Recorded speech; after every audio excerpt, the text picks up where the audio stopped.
राज्याचे छत्रपती शिवाजी महाराज यांच्या आशीर्वादाने माता वैष्णोदेवीच्या कृपेने आणि रोज शंभूची मराठी ताकद रामाची मर्यादा गणेशाची सिद्धी चाणक्याची बुद्धी तो सुरू दाखवतो आणि या आशीर्वादाने संपन्न असणाऱ्या श्री मित्रांना प्रथमता या ठिकाणी त्यांचे अक्षरभरांच्या वतीन प्रमाणाचे एक सभा करतो।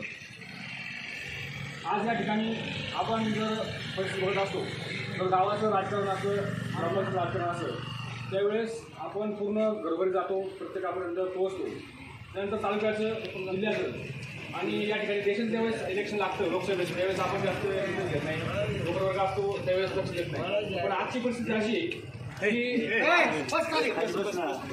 आज देश पातळीवर आपण पाहिलं तर संपूर्ण देशभरामध्ये हिंदुत्ववादी विचारांचे विचारधारा या समजलं बोललं जातं। आज तरुणांच्या बाबतीत जर बघितलं आपण तर तरुणांमध्ये मराठा आरक्षणाचा जो मुद्दा होता तो या मराठा आरक्षणाच्या मुद्द्यामध्ये एकाही आमदारांनी आवाज उठवला नाही। त्यावेळी निलेश लंके साहेब त्या सगळ्या विधान भवनाचा दरवाजा निर्माण केला होता आणि स्वतः अटक झाले होते। आणि तिसरी गोष्ट म्हणजे जे महिला वर्ग आहे त्या महिला वर्गाचं सर्वात जास्त असतं ते सिलेंडर, गॅस सिलेंडर। मागच्या काळामध्ये 2019च्या पहिलं सिलेंडर होतं 400-500 रुपयाला, आज त्याची किंमत 1100-1200 रुपये होते। म्हणजे पूर्ण आघाड्यावर हे सरकार पाणी टाकलेलं आहे सरकारने, त्यामुळे आपलं ह्याच्याने बदलणं गरजेचं आहे। आज काय बोललं जातं की हिंदू धोक्यामध्ये आहे।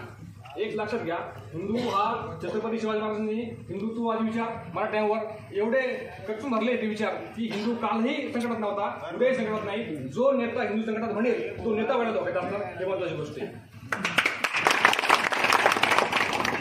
त्याच्यामुळं या ठिकाणी निलेश लंके साहेबांचं एक उदाहरण आपल्या समोर आहे।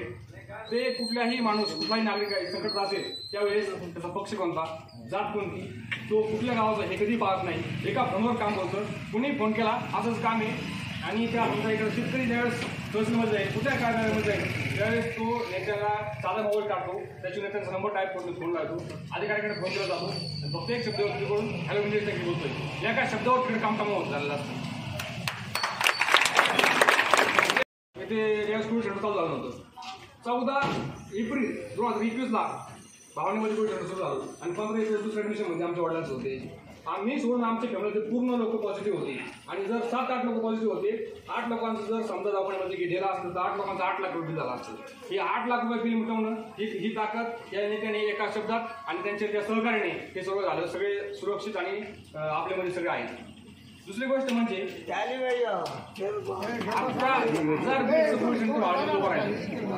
11,000 बेडचं कोविड सेंटरमध्ये 22,000पेक्षा जास्त पेशंट त्या ठिकाणी नीट झाले। आता प्रत्येकाचा मोबाईल जर काढला, जर प्रत्येकाच्या मोबाईलच्या कॉन्टॅक्टमध्ये 1000 नंबर दिला असतो बरोबर, 22,000मध्ये प्रत्येक व्यक्तीने ज्याचा जीव त्यांनी वाचवला आहे अशी व्यक्ती फक्त 50 लोकांनी मतदान घडवलं। पाहुणे 25, 50 मतदान कॅल्क्युलेटर काढा, 22,000 गुणिले 50 झालं 11 लाख 33,000 पेशंट करा, 33,000 गुणिले 50 करा, 50,000 करा, 33,000 गुणिले 50 करा।